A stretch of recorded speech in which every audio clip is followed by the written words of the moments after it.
Ayatollah Ali Khamenei Iran supreme నాయకుడు. సైనిక వ్యవస్థ నుంచి ఆర్థిక వ్యవస్థ వరకు అతని ఆమోదం లేకుండా దేశంలో ఏదీ జరగదు.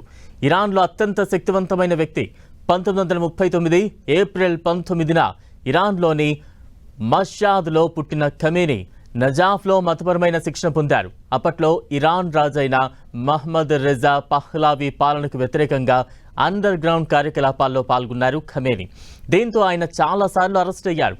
ఆ తర్వాత ఇరాన్ నుంచి కొంతకాలం పాటు బహిష్కరణకు గురయ్యారు. 1979లో ఇరాన్ విప్లవం జరిగింది. దీని తర్వాత ఆ దేశ రాజధాని టెహ్రాన్కు చేరుకున్న ఖమేనీ విప్లవాత్మక నాయకత్వ హోదాలో ఎదుగుతూ వచ్చారు.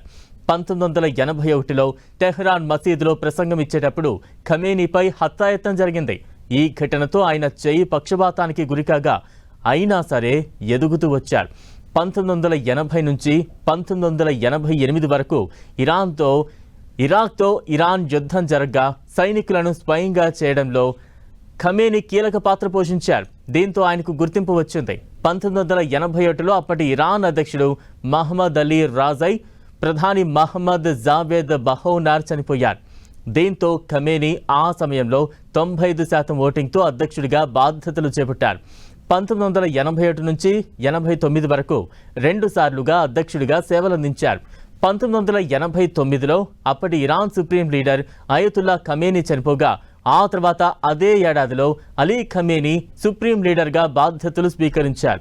ఇరాన్ మిలిటరీ, విదేశాంగ విధానం, అంతర్గత సెక్యూరిటీ ఖమేనీ కంట్రోల్లోనే ఉంటాయి. కీలక మిలిటరీ, ప్రభుత్వ అధికారులను నియమించడం, తొలగించడం లాంటివి కూడా ఖమేనీ పర్యవేక్షణలోనే జరుగుతూ ఉంటుంది. అమెరికన్ రిపోర్ట్ల ప్రకారం ఖమేనీకి $200 బిలియన్ ఆస్తి ఉంది. దాదాపు 40 ఏళ్లుగా ఇరాన్కు సుప్రీం లీడర్గా ఉన్న ఖమేనీని ఇప్పుడు ఇజ్రాయెల్, అమెరికా కలిసి టార్గెట్ చేసి చంపేసింది. దీంతో ఇరాన్ సుప్రీం లీడర్ ఖమేనీ గతం కాలగర్భంలో కలిసిపోనుంది.